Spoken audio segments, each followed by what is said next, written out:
Hello, my dear friends. I'm Mr. Sean Rabbit, and I'll tell you terrible stories.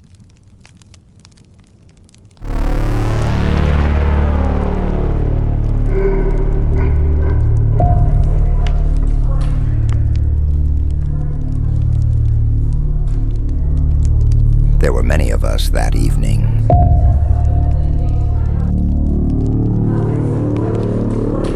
People who had gathered in a cramped room in a semi-basement, the owner of which was called a certain Felix. I say us, meaning individuals as eccentric as possible for amateurs wandering in the wilds of metaphysics and subtly feeling the edges of the worlds surrounding us.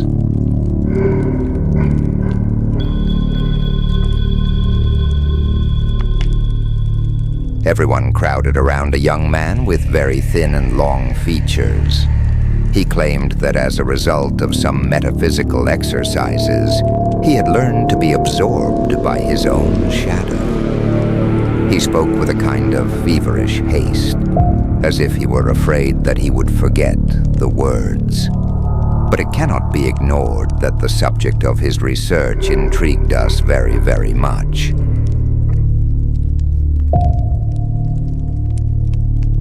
Everyone who had gathered that evening in a cramped room, exuding a moldy smell, in the middle of an echoing semi-basement belonging to a man named Felix, was in an unusual anticipation.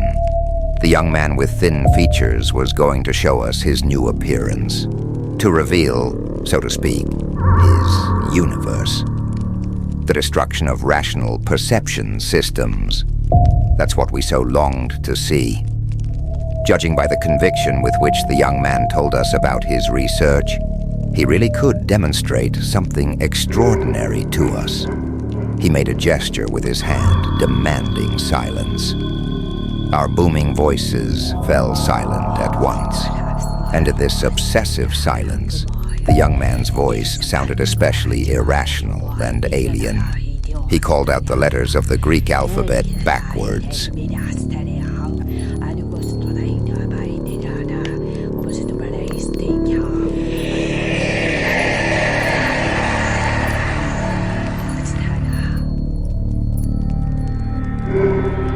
At first, nothing happened, but then many of us began to notice how the puny shadow of this experimenter suddenly began to grow and spread along the walls.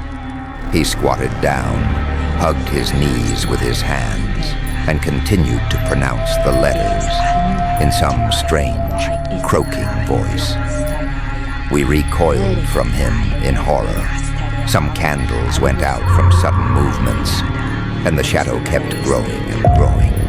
The young man seemed to become even smaller, incredibly shriveled up, like a fruit wrinkled after drying, and suddenly completely dissolved in the semi-darkness. And his shadow extinguished all the remaining candles, and we found ourselves as if inside its immense body. Fear pierced us with invisible threads.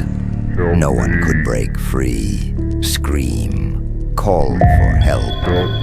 The shadow was above us and in us. It was everywhere. We still remain in it.